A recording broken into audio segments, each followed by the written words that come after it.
તો રાજકોટમાં અલગ અલગ સ્થળે ફૂડ વિભાગ દ્વારા ચેકિંગ કરવામાં આવ્યું છે, જેમાં ખાસ રાજકોટના મવડી વિસ્તારમાં જે નીલકંઠ ઢોસા આવેલા છે ત્યાં ફૂડ વિભાગ દ્વારા ચેકિંગ કરવામાં આવ્યું, જેમાંથી વાસી સંભાર છે, મંચુરિયન સહિતની 33 કિલો અખાદ્ય સામગ્રી જપ્ત કરવામાં આવી છે।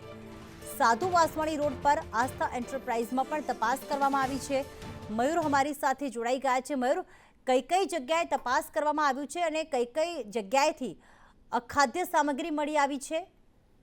રાજકોટના કોર્પોરેશનના આરોગ્ય વિભાગ જે છે તેમના દ્વારા અલગ અલગ સ્થળોએ ફૂડ વિભાગનું ચેકિંગ જે છે તે હાથ ધરવામાં આવ્યું હતું। મવડી વિસ્તારમાં નીલકંઠ ઢોસામાંથી વાસી સંભાર અને મંચુરિયન સહિત 33 કિલો અખાદ્ય જથ્થો જે છે તે મળી આવ્યો છે। સાધુ વાસવાણી રોડ પર આસ્થા એન્ટરપ્રાઇઝમાં પણ તપાસ કરવામાં આવી હતી અને તે દરમિયાન 28 કિલો વાસી પનીરનો જથ્થો જે છે તે મળી આવ્યો છે અને તેમને નાશ કરવામાં આવ્યો છે। આ બંને જે નીલકંઠ ઢોસા અને સાધુ વાસવાણી રોડ પર આવેલા આસ્થા એન્ટરપ્રાઇઝને નોટિસ ફટકારી અને તેમની સામે દંડાત્મક કાર્યવાહી જે છે તે પણ કરવામાં આવી છે। જો કે ફૂડ વિભાગની ટીમ દ્વારા અલગ અલગ જગ્યાએ તપાસ જે છે તે હાથ ધરવામાં આવતી હોય છે અને નોટિસ જે છે તે ફટકારવામાં આવતી હોય છે, પરંતુ મોરબી રોડ પર પણ ફૂડ વિભાગ અને 19 જેટલી ખાણીપીણીની દુકાનો જે છે તેમાં તેમના દ્વારા ચેકિંગ કરવામાં આવ્યું હતું અને નોટિસ જે છે તે ફટકારવામાં આવી હતી। આભાર મયુર તમામ વિગતો માટે।